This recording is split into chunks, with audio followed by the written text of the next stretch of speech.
Ok, hoy día vamos a leer el tercer cuento del libro Primera Persona del Singular de Haruki Murakami con mis tortugas Cherry y Tito, mis lectores favoritos de la casa, junto con mi madre, por supuesto, y mi tío, y mi Yuyu, que de cierta forma también lee, a su modo súper sonoro, ¿no? Eh, los acuarios están limpiados por primera vez estando pegados juntos acá. Tuvo que ponerles la luz de nuevo y están pegados, así que no se pudo vaciar los acuarios. Hubo que hacerles varios cambios de agua antes de tener esta como semi-transparencia, ¿no? Entonces por eso se ve así.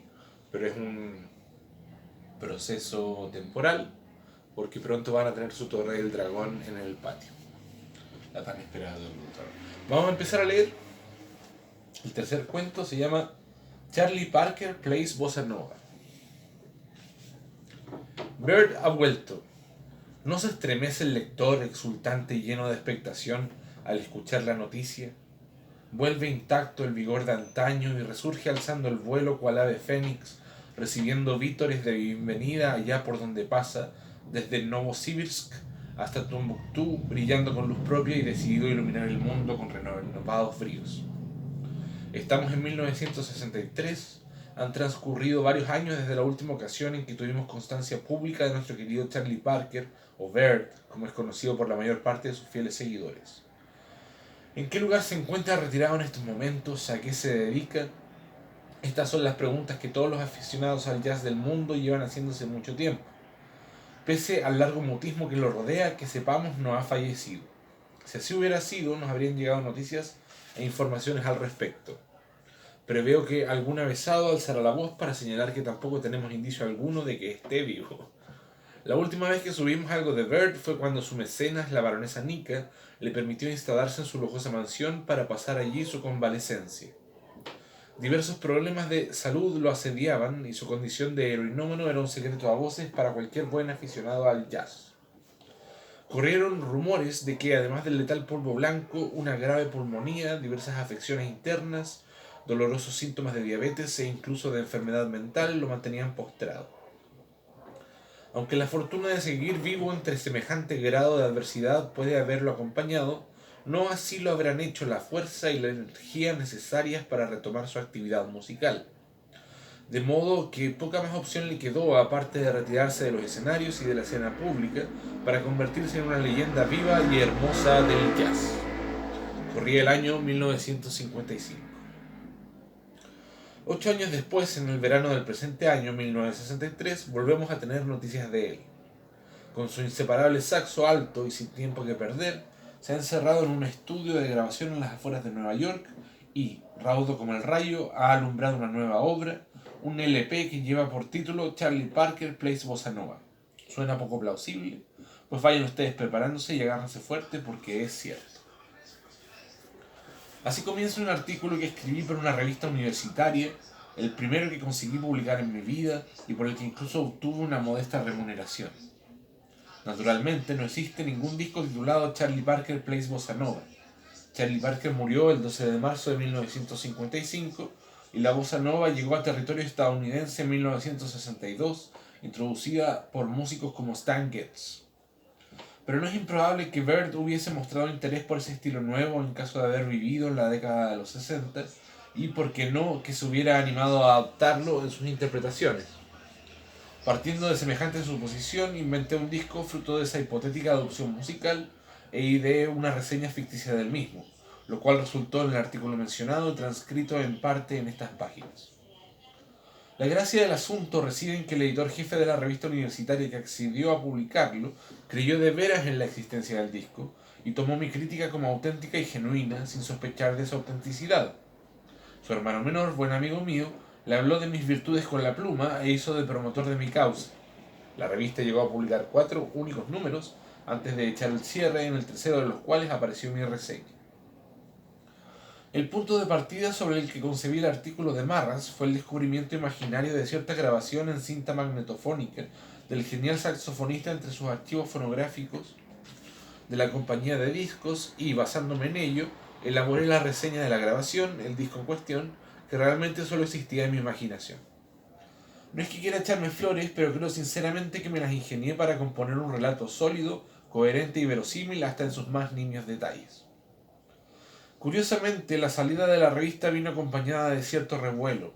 No era más que una revista universitaria de escasa difusión, ignorada por la mayoría de los estudiantes, y sin embargo, aquella vez llegaron a la redacción no pocas cartas de lectores clamando al cielo ante el insensato sacrilegio que uno de sus redactores había atrevido a cometer, ofendidos por la osadía de publicar semejante broma anodina. Una de dos: o el sentido de humor de aquellos estudiantes andaba algo cojo, o el mío estaba algo pasado de rosca. Le dejo al lector la difícil tarea de juzgarlo por sí mismo. El caso fue que hubo quien se lo tomó al pie de la letra, hasta el punto de no faltar incluso quienes acudieron a las tiendas de discos a adquirir su copia de Charlie Parker Plays Bossa Nova. Por su parte, el editor no tardó en poner el grito en el cielo ante mi flagrante engaño, pese a que no entraba dentro de mis propósitos engañar a nadie, simplemente omití ciertas aclaraciones, pero yo creo que estaba secretamente satisfecho por las reacciones, incluyendo las negativas, que había producido el número. La prueba de ello fue que me pidió más reseñas o cualquier otro tipo de texto para considerar su publicación, aunque, antes de que me diera tiempo a llevarle nada, la revista desapareció. Mi artículo sobre Bird continúa de la siguiente manera. ¿Quién habría podido imaginar que llegaría el día en que dos músicos de registro tan dispar como Charlie Parker y Antonio Carlos Jobim unirán su talento para tocar juntos? ¿En qué cabeza habría cabido la idea de que a ellos se le unieran Jimmy Running a la guitarra, Jimmy Garrison al contrabajo y Roy Haynes a la batería, una sección rítmica cuyos nombres bastan para ponerle a uno la piel de gallina? Añadamos el piano de Jobim y por supuesto el saxo alto de Charlie Parker Bird y dejemos que comience la magia. A continuación enumero los temas incluidos en el disco. Cara A: 1. Corcovado. 2. Once I Loved o Amor en Paz. 3. Just Friends. 4. No More Blues, Chega de Saudade. Cara B: Out of Nowhere. 2. How Insensitive, Insensatez. 3. Once Again, Outra Vez. 4. Dindy. A excepción de Just Friends y Out of Nowhere, todas las demás piezas son conocidas composiciones de Carlos Jobim. En cuanto a los dos temas de Parker mencionados, clásicos en su repertorio y magistralmente interpretados en el pasado por el propio autor, cobran aquí nuevos aires de bossa nova y alcanzan inusitados territorios estilísticos. Solo en dichas dos piezas, Jobim cede el piano a los dedos versátiles del veterano Hank Jones. ¿Qué sensaciones le produce a usted, lector amante del jazz, escuchar el título Charlie Parker Plays Bossa Nova? En primer lugar, es posible que dé un respingo de sorpresa y que poco después, ráfagas de curiosidad y expectación vayan abriéndose paso impetuosas hasta inundar su ánimo. Pero, una vez calmadas las aguas, es también probable que un gesto adusto de preocupación aparezca en su rostro, ensombreciéndolo como nubarrones que se ciernen sobre el ladero de una montaña, cubriendo el hermoso fondo azul del cielo despejado. Un momento. ¿Dices en serio que nuestro Bird, el mismísimo Charlie Parker, se ha dignado a tocar bossa nova? Cuesta creerlo, pero ¿lo habrá hecho por puro y espontáneo deseo? ¿Habrá cedido a los vientos comerciales que soplan desde ese nuevo estilo musical, impelido por su compañía discográfica? En caso de que, al menos provisionalmente, así lo haya hecho, decidido unirse a las filas de la bossa nova, ¿qué resultado podemos esperar nosotros, sus admiradores? ¿Habrá logrado armonizar su excepcional ejecución al saxo tenor, tan profundamente calada de estilo vivo, con las refrescantes y sofisticadas esencias procedentes de Latinoamérica? Dejando a un lado las cuestiones de estilo, ¿se las habrá arreglado Bird para mantener intacta su genialidad en el toque después de un largo retiro de 8 años? ¿Seguirá deleitándonos con su virtuosismo y descomunal capacidad creativa como en los viejos tiempos? Cuesta creerlo y, para ser honesto, yo también albergué serias dudas al respecto. Por un lado, deseaba lanzarme sin pérdida de tiempo a escuchar el disco. Por otro, tenía sinceros temores de que me defraudase y terminar escaldado. Pero ahora que ya lo he escuchado muchas veces, poniendo todos mis sentidos en ello, me veo en disposición de anunciar mi veredicto. Un momento, ¿qué estoy diciendo? Si por mí fuera, subiría a lo más alto de un edificio y lo gritaría a los cuatro vientos con todas mis fuerzas para que todo el mundo se enterara. Tanto si es usted un enamorado del jazz, como si lo es de la música en general, caerá de rodillas, rendido ante la sublime experiencia musical que Charlie Parker Plays Bossa Nova le proporcionará con su particular mezcla de tórrida pasión y refinada estilización. Lo que sorprende en primer lugar es la eficaz economía en la ejecución al piano por parte de Carlos Jobim y la elocuente fluidez y el espíritu libre de los fraseos de Bird. La combinación resultante se me antoja tan admirable y espléndida como difícil de expresar con palabras. El lector objetará que las voces de Carlos Jobim y de Bird, me refiero por supuesto a las de sus respectivos instrumentos, pertenecen a registros demasiado diferentes para amalgamarse en un tono coherente, y aunque es bien cierto que resulta casi imposible encontrar puntos en común entre ambas, además de que ninguno de los dos se esfuerza por adaptarse a la música del otro, ahí precisamente es donde acaba uno encontrando el meollo de toda la cuestión. Su divergencia se convierte en la fuerza motriz que hace brotar una sonoridad única y de incomparable belleza. Por favor, concentren toda su atención en el primero de los temas de la cara A, Corcovado. No escucharán a Bird en el motivo de arranque. De hecho, su saxo no entra hasta llegados los últimos fraseos.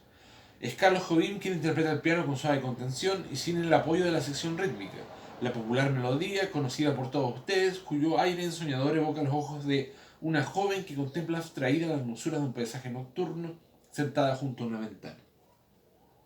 La interpretación avanza y se desarrolla sin apenas modulaciones, con el ocasional añadido de algún que otro sencillo acorde de resonancias acolchadas, como de blando cojín ofrecido a la joven de la ventana para mitigar la dureza del respaldo de su asiento. Una vez finalizada la sección de piano, entra sigiloso, tenues sombras escurriéndose entre la leve abertura de las cortinas, el sonido terciopelado del saxo alto de Bird.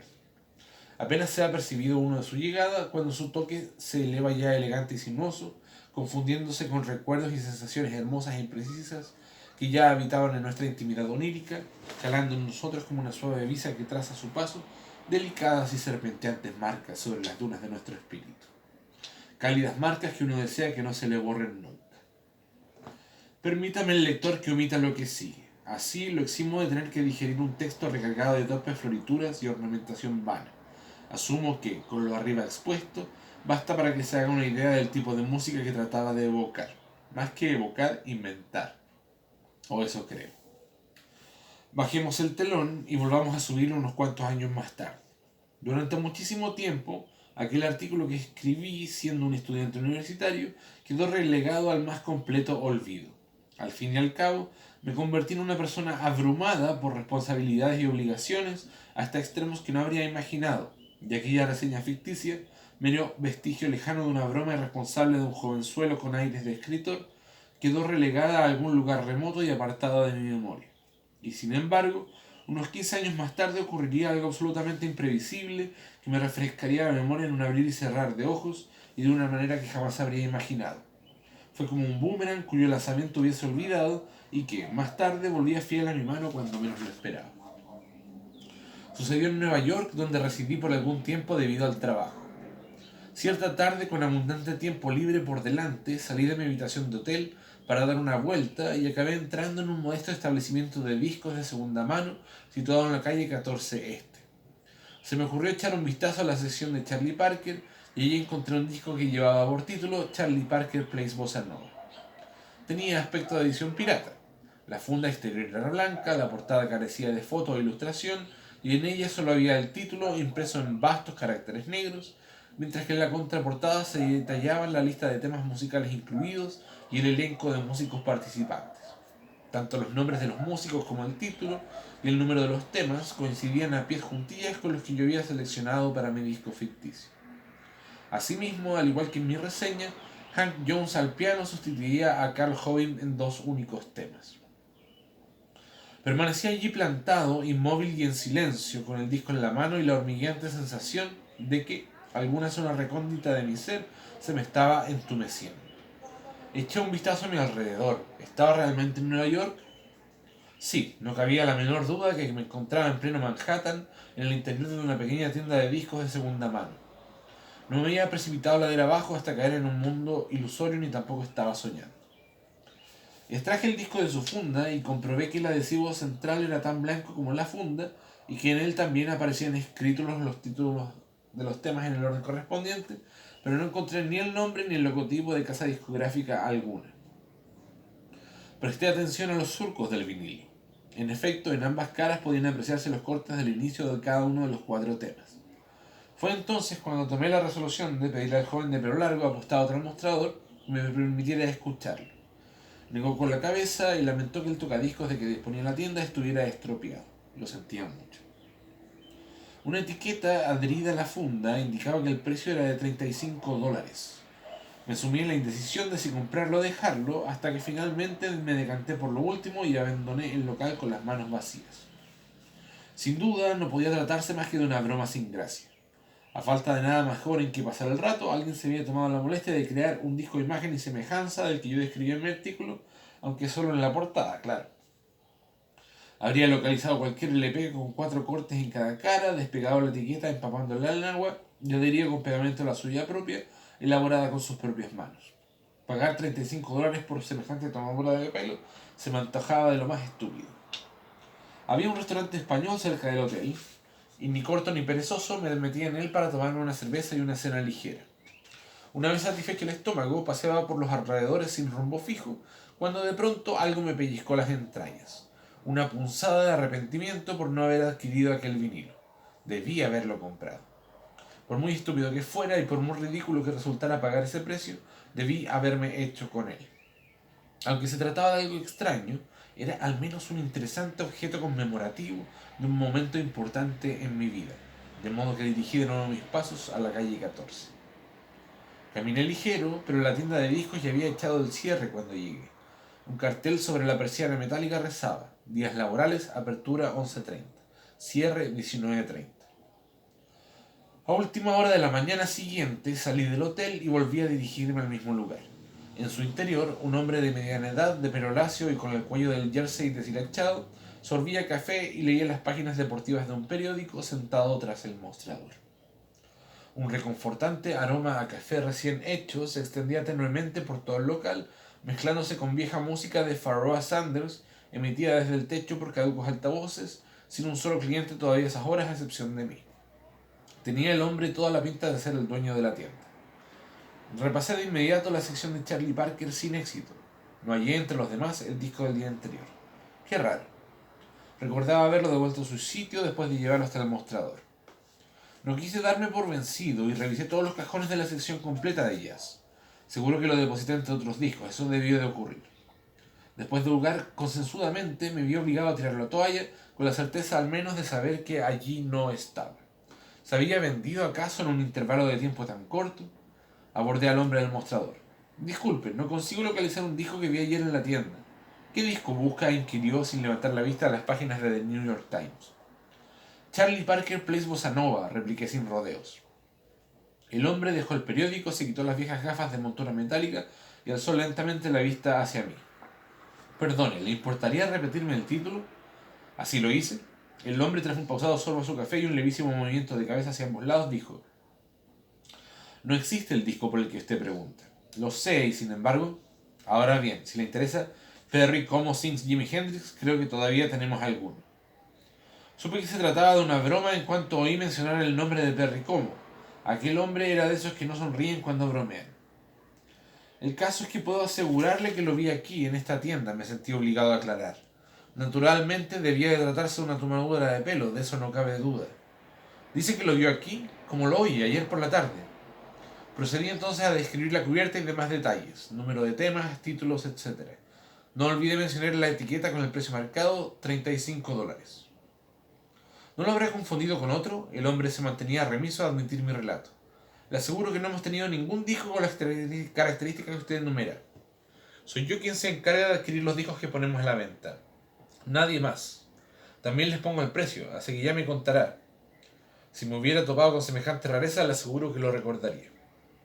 Negó de nuevo con la cabeza, se colocó las gafas y reanudó la lectura de las páginas deportivas del diario. De pronto, como si una fugaz idea hubiera cruzado rauda por su mente, volvió a quitarse las gafas y, aguzada la mirada, los ojos entornados, me miró fijamente. Ahora bien, si por remota que parezca la posibilidad acabase usted dando con él, no dude en comunicármelo, por favor. El relato da ahora otro salto a muchos años después. Hace poco tuve un sueño en el que el mismísimo Charlie Parker se me aparecía en mi habitación. No se limitó a aparecer, también interpretó para mí en exclusiva, yo era la única persona presente, el tema titulado Corcovado. Lo hizo sin el acompañamiento de la sección rítmica, completamente solo. Estaba de pie, bañado por una claridad oblicua, como la de aquella mañana, fresca, limpia y exenta de impurezas, el rostro oculto en la sombra, y vestía un traje de chaqueta cruzada de doble botonadura, camisa blanca y corbata de tonos suaves.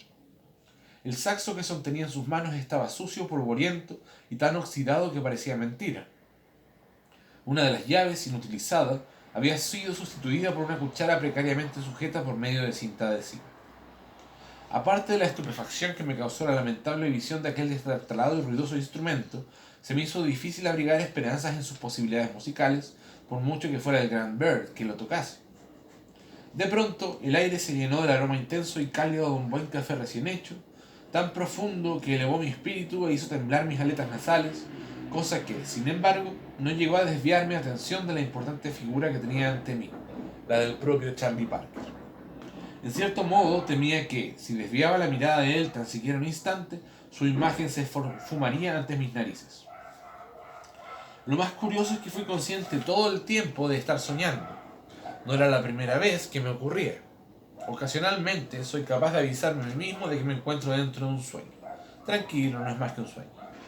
En fin, lo que me asombra muchísimo es el grado de viveza y realismo de las experiencias sensoriales oníricas, como por ejemplo la olfativa en el sueño de Bird relacionada con los aromáticos efluvios procedentes del café. Bird se acomodó la boquilla de la boca e hizo brotar una única nota del instrumento. En su rostro se reflejaba una concentración intensa. Estaba poniendo a prueba la lengüeta. El sonido de dicha nota se prolongó durante un buen rato y de manera progresiva fue perdiendo intensidad hasta apagarse. A partir de ese momento, una sucesión de notas emanó de la campana del saxo con la misma suavidad y contención de la primera. Se mecieron en el aire y fueron descendiendo en duermevela hasta posarse en el suelo. Desapareció la resonancia de aquellos sonidos y se hizo el silencio. Con gran ceremonia, Bird procedió entonces a emitir una cascada de tonos de más calado, dotados de mayor emotividad y profundidad que los anteriores. Y así comenzaron a sonar los primeros compases de Corcovado. ¿Cómo podría describir lo que escuché aquella noche en mi sueño? La música que Bird interpretó en exclusiva para mí, la evoco desde la distancia que otorga el paso del tiempo, no tanto como un fluir de sonidos, sino más bien como una especie de irradiación inmediata y simultánea. Recuerdo vivamente su existencia, pero no sería capaz de reproducir su contenido ni de entender cómo sonaría. Expresarlo en palabras resultaría tan inútil como tratar de explicar la composición gráfica de una mandala. Lo único que acierto a decir es que era una música que llegaba hasta lo más profundo del alma y tocaba su mismísimo centro, hasta el punto de hacerme sentir que algo había cambiado después de escucharla, que no podría volver a ser el mismo que era antes, y estoy convencido de que un tipo de música así existe realmente en el mundo. Solo tenía 34 años cuando fallecí, los mismos que tengo ahora, dijo Bert dirigiéndose a mí. O eso me pareció, puesto que allí no había ninguna otra persona aparte de él y yo. No supe cómo reaccionar a lo que acababa de decir. Saber comportarse de la manera más apropiada cuando se está soñando resulta de lo más complicado, de modo que me limité a permanecer en silencio y esperar sus siguientes palabras. Por favor, piensa durante unos instantes, prosiguió, en lo que puede suponer para uno morir a esa edad, a los 34 años. Probé a reflexionar acerca de lo que habría pasado por mi cabeza en el momento de morir si la muerte me hubiera visitado a los 34 años. Pensé que a esa edad una buena cantidad de cosas apenas acababan de iniciarse en mi vida. Así es, volvió a hablar Bird. A esa edad acababa de comenzar una buena cantidad de cosas en mi vida. De hecho, la misma vida no había hecho más que empezar y sin embargo ya se había acabado para mí. Movió la cabeza a ambos lados con pausada resignación, pero su rostro permaneció oculto bajo el velo de la sombra y no pude contemplar su expresión. Su desvencijado saxo le colgaba del cuello sujeto con una mísera correa. Sin duda uno debe asumir que la muerte es siempre repentina, se presente cuando se presente, pero a la vez es como un ser que se arrastra lentamente. No es muy distinta a una bella frase musical que le viene a uno a la cabeza como en una ráfaga, con todas sus notas desplegándose simultáneamente. Sin embargo, su propia naturaleza está ligada a un desarrollo temporal como el que uno requiere si desea cruzar un continente de costa a costa, o quizás a toda una eternidad, aunque su esencia no se adscriba del todo al concepto de tiempo. Si adoptamos el punto de vista de que la muerte se despliega en el tiempo, podría tal vez afirmarse que vamos muriendo poco a poco a medida que vivimos. Pero por otro lado, bien es cierto que la muerte es un mazazo que pone fin de manera fulminante a todo lo que nos ha acompañado hasta ese momento. Un retorno a la nada. Como podrás entender, hablo a partir de mi propia experiencia. Permaneció cabizbajo durante unos instantes, aparentemente mirando con fijeza su saxofón. Luego habló de nuevo. ¿Sabes qué me rondaba por la cabeza cuando me visitó la muerte? Inquirió Bert. Una simple y única melodía. En eso pensaba en aquel momento. La melodía se repetía una y otra vez sin descanso.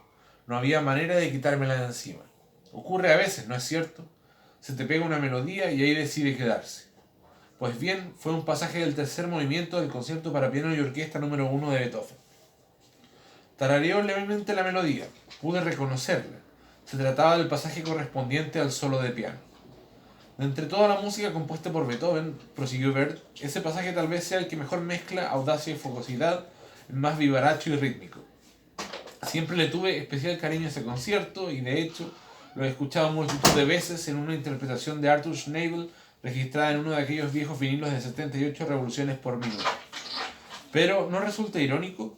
¿No te parece raro que una melodía de Beethoven insista reiteradamente en atravesar conmigo, Charlie Parker, el umbral de la muerte? A partir de ese momento recuerdo un manto de oscuridad frente a mí, una especie de bajada de telón, fin del espectáculo. Una risa áspera sin apenas fuelle brotó de su garganta. No supe qué replicar. ¿Acaso había algo apropiado que pudiera decirse acerca del deceso de Charlie Parker?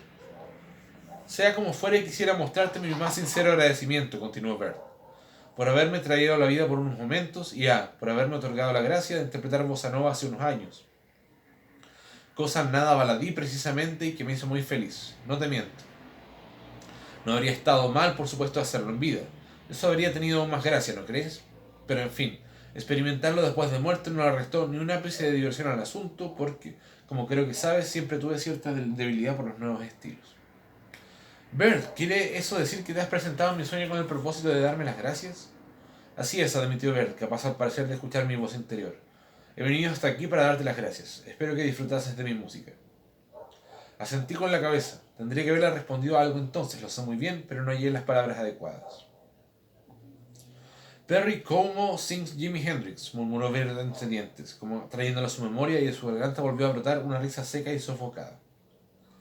En aquel instante, el saxo se fumó como humo entre sus dedos, y acto seguido se apagaron las luces, se hizo la más completa oscuridad, y, como si ésta se la hubiera llevado, la figura de Bert desapareció. El reloj de la mesita junto a mi cama marcaba las 3:30 cuando me desperté del sueño. La habitación se encontraba sumida en la más completa oscuridad, y el aroma a café que la llenaba se había desvanecido por completo. No se percibía, de hecho, el más leve olor. Me levanté y en la cocina me bebí varios vasos de agua fría. Acto seguido, me senté a la mesa del comedor y traté de reproducir en mi mente la música que acababa de escucharle interpretar a Bert en el sueño. Naturalmente no recordé ni la más breve secuencia de notas salidas de su saxo. Por suerte pude evocar las palabras que me había dicho. Sin tiempo que perder, tomé mi bolígrafo y las apunté en un cuaderno con la mayor fidelidad posible antes de que empezaran a diluirse. Era lo único que podía hacer en cuanto a aquel sueño fantástico. Así que Bert me había visitado en sueños con el expreso deseo de darme las gracias para agradecerme la oportunidad que le había brindado muchos años atrás de tocar bossa nova.